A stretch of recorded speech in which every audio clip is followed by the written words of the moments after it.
पाक यार। इंशाल्लाह इंशाल्लाह अल्लाह पाक आपको अपने घर की ज़ियारत ज़रूर नसीब करेगा इंशाल्लाह। बड़े खुशकिस्मत हो यार, चलो दीदार तो कर लिया, रब भी कर लिया। अल्लाह पाक इंशाल्लाह इंशाल्लाह आपको अपने घर की ज़ियारत नसीब करेगा इंशाल्लाह।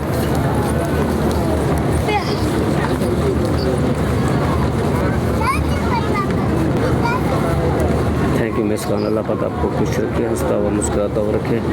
अल्लाह पाक आपको आपकी फैमिली को अपने ज़ुबान में रखे। अल्लाह पाक आपको आपकी फैमिली को अपने घर की ज़ियारत नसीब अता फरमाए। आमीन या रब्बिल आलमीन।